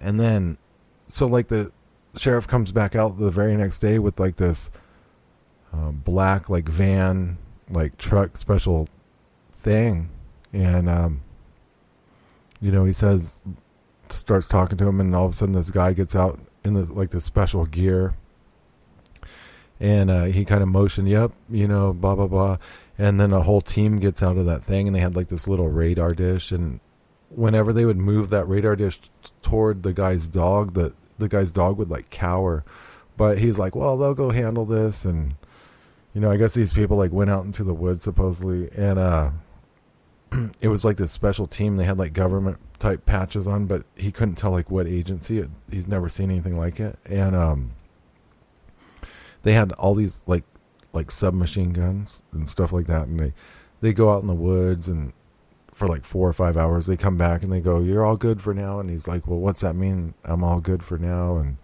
you know, and they asked him if he had any cameras, and he had all these trail cameras and everything. So they left and everything, and they said they'd probably be back, but they're all good for now. And the guy went and started checking his trail cameras. He said he had like 30 of these trail cameras all around, and he finally went and checked pretty much all of them, and the SD cards were missing out of them. So these guys went around and got all that, and I don't know what they did with this thing, or if they ever found it or whatever, but I mean, it's like you almost couldn't even make these up if you tried. Like if you were like a fictional writer, you know, and these people, there's just so many common people telling these stories over and over. It's like the Bigfoot thing, and I don't know.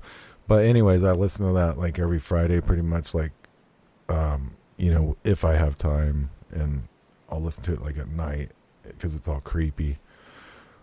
But yeah, pretty weird. Yeah, you know what, Shep? I gotta, you know, you sent me those links for the dog, because you, just so your audience knows, Shep is obsessed with Dogman, and I don't even know what Dogman is. He sent me a couple like links, and he's like, check these stories out, because I gotta listen to him though, because it gets you like psyched up, and I'm like, okay, what is the fascination with Dogman? Yeah, like, no, I think it's just the fact that like me being a journalist and interviewing so many people and then listening to these stories, and I pretty much think they're real. They're talking about, like, a lot of people think of the Dogman, and it's kind of like this werewolf looking thing, but a lot of people think werewolf, and then they think, you know, the werewolf transforms from a person, and they're thinking Dogman. But basically is what it sounds like this thing is some kind of actual physical creature. And, you know, they can be hurt, they can be killed, kind of like a Bigfoot, but a dog. And apparently they've been encountering these things like everywhere. I mean, primarily a lot of them are like in the Appalachian mountains and like around Louisiana. They have different names for them and stuff like that, like the Rougarou, stuff like that. But I don't know. It's something to think about. I mean, pretty wild. But anyways, yeah, we'll be back on the other side. We're going to have more talk. Bring up some other topics And remember to always catch the show Monday through Friday, 5 p.m. Eastern, 4 Central, and 2 Pacific on my YouTube, the Shepard Ambellas channel, and then in archives on all of their platforms, including Apple Podcasts.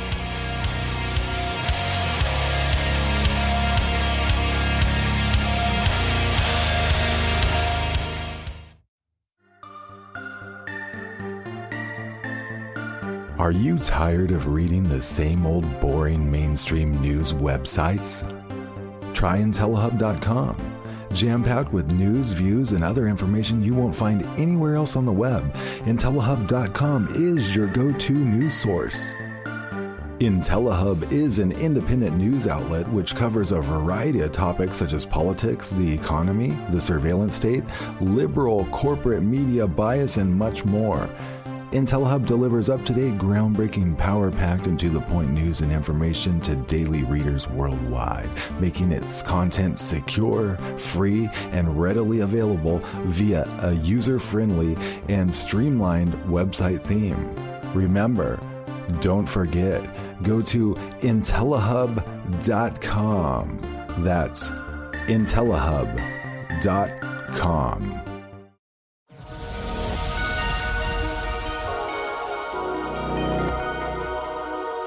Nothing in this world works the way you think it does. Nothing. Governments do not operate the way you think they do. Banks do not do what you think they do. The police department is not here for what you think it is.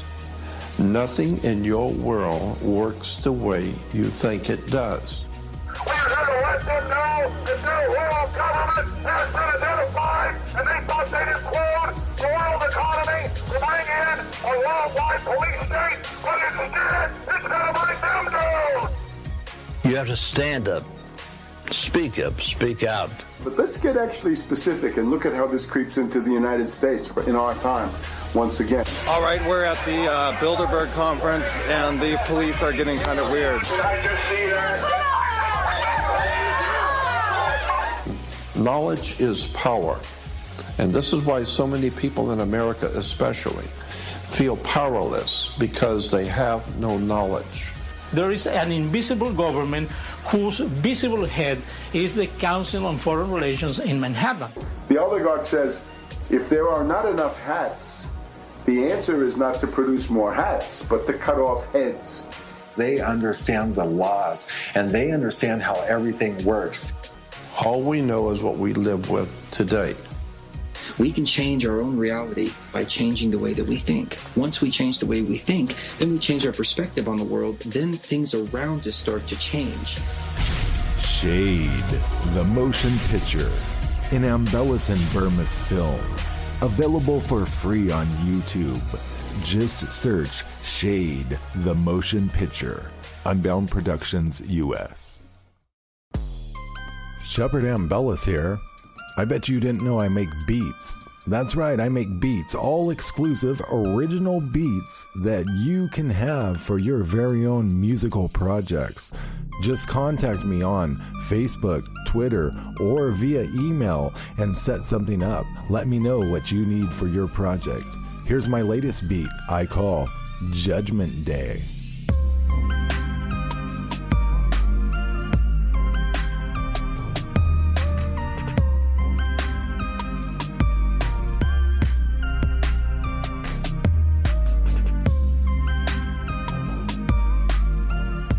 The all-original beat Judgment Day by Shepard Ambellas. Remember, if you need an all-original beat, contact Shepard Ambellas.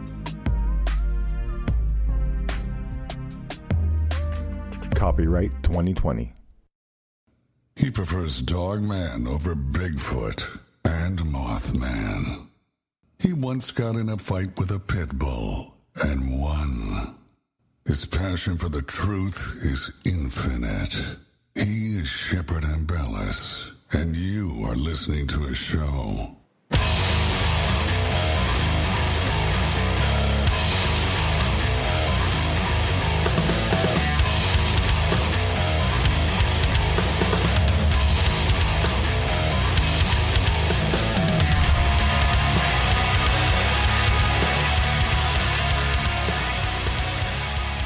Well, it's been a pretty interesting show so far.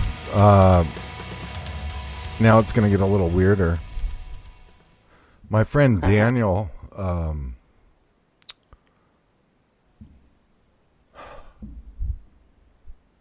this is hard.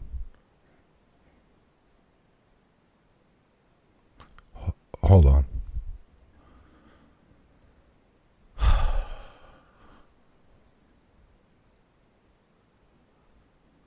Bethany, are you there? I'm here. What's up? Well, my friend Daniel has to quit his radio show. Okay. His work told him that he actually has to quit it. And he's from Germany, and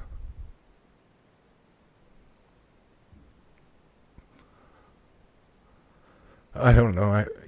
I like the guy a lot, but it was his dream. And his work actually told him he has to quit.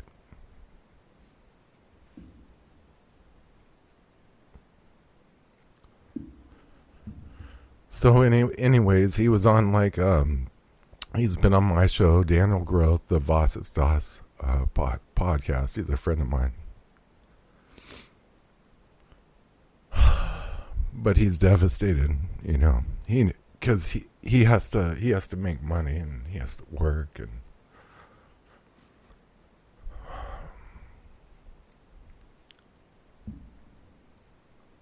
I felt bad for him. Well, I mean, do you care to share what happened, or you'd rather keep it private? I don't know too much, but basically they're censored out in Germany, right? And he started this show, and he's talking about all sorts of topics. I was his first guest, and he had David Icke, and I was just dropping mad truth bombs, and then they blew out his whole computer, and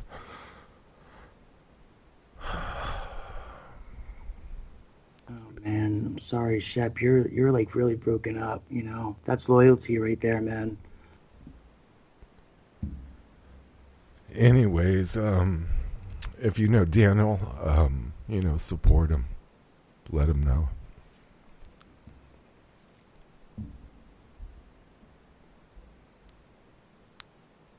Is there a website maybe we could post, or some information we could put out there after the show where people can reach out? Maybe I'll put a way to contact him, but you can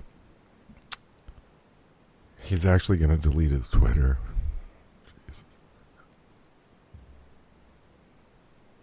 You think this was like a direct attack? Yeah.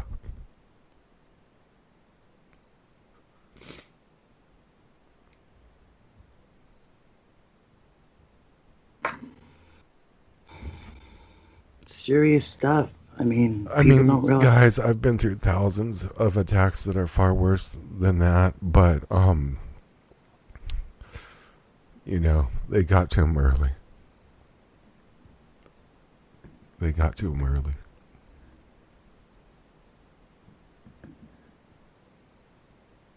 Maybe he could rise up again. I mean, I don't know, he's just, he was doing so good, and people really liked it, and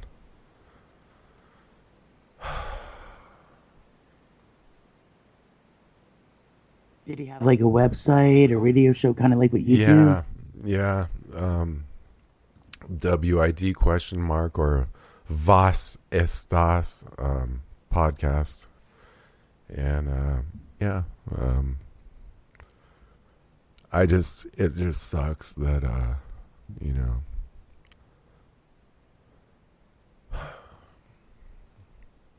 you're feeling his pain. Yeah.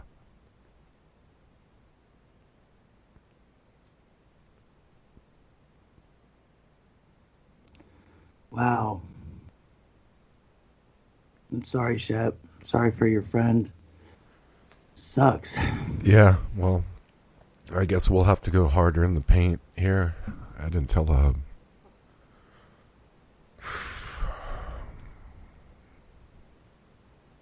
they get to him early, and it's a lot to handle.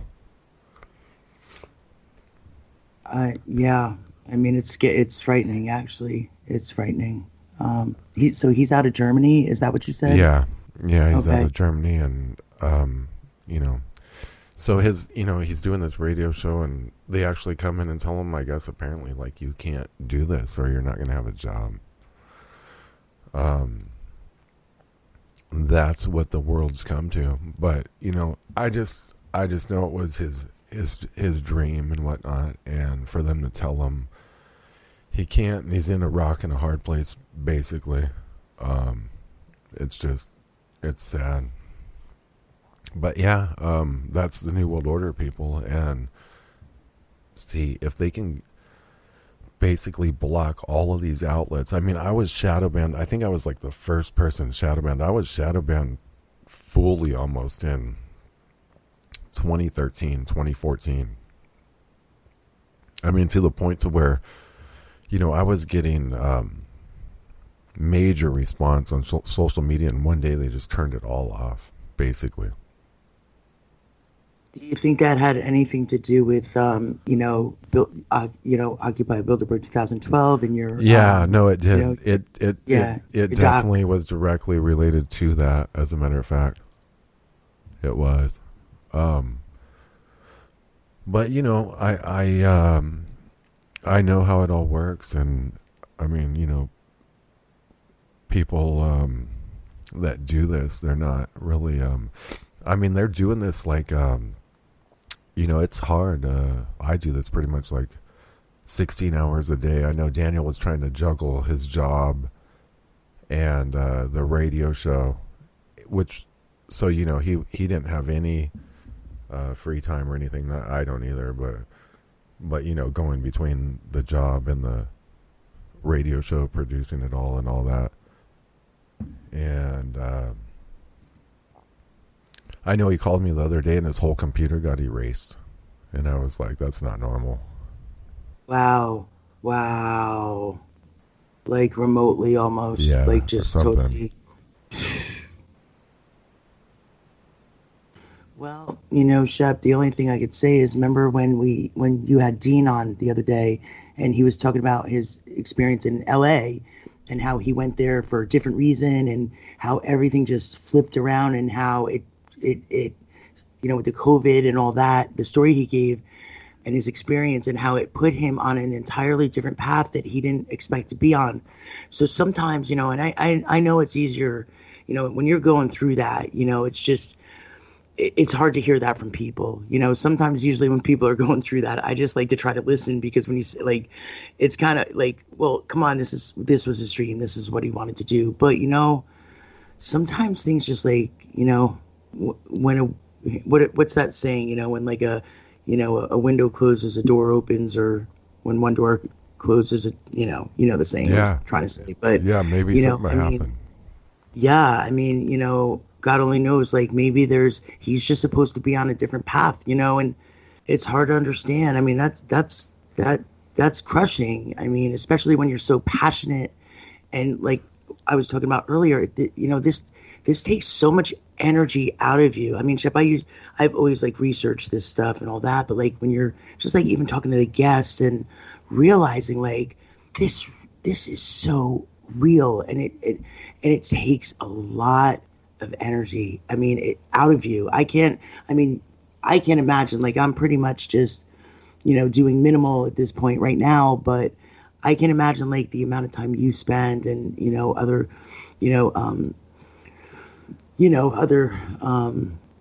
people that do this and they do it. They don't do it for the money. They don't do it for the fame. They don't do, although, you guys are my heroes, but anyway, but they do it because they're passionate and they believe in it. And that's what it's all about. So it's not even about, I wouldn't think, I think probably it's, I'm sorry, man. That sucks. Yeah, it's terrible. Well, we'll see what happens, I guess, never say never. But how weird. I mean, that just kind of affected me because I just, you know, he's a personal friend. I know, you know. But, yeah. I went on Clyde Lewis. He came on Clyde Lewis with me. And, you know, we did a show together on there. And he's been on my podcast and I've been on his. Sad. Yeah. So anyways, that's the New World Order, people. And basically that's what they want to do to all of us. Work us into a position. I mean, we were just talking about the masks. I still keep thinking about that Rockefeller plan because I see them moving toward it, and it seemed like they really wanted to achieve that by the beginning of next year or something. And if that's true, then they're going to have a lot of control over the population. So apparently they're coming full force. I mean, if they're deleting people's computers and like making them quit their broadcast because they're getting out heavy information, I mean, that's terrible. That's why I say, you know what, people, rip those damn masks off, because you know what, and you know, Shep, maybe I'm going to sound a little harsh here, and I don't want to sound like I'm taking the plank out of someone's, you know, taking the speck out of someone's eye and not taking the plank out of my own, because we're all, you know, we all do different things, you know, for this cause. However, it's like, we got to start standing with each other. We got to start making more noise in a very sleek, kind of sly, kind of slick way. You know, we don't always have to, you know, everybody holds up signs and they, you know, say these different things and, you know, marching and all that. But like, what if we do something like that? Like, it's just, we just rip the masks off, and like, that's is more people do it. What are they going to do? If you have, you know, 20 people in a store at one time not wearing masks, what are they going to do? What are they going to kick 20 customers out and lose business? Is that what these businesses are going to do? And if they do, I mean, I was guilty in the fact that, you know, I had some trouble in a few different stores. Several other stores were just fine. But, you know, and I tried to go back to those stores, and, you know, somebody had written a comment, I think, under the YouTube comments after the first or second show. And they basically said, you know, like, well, you know, stop complaining if you're going to go back to the same store. And you know what?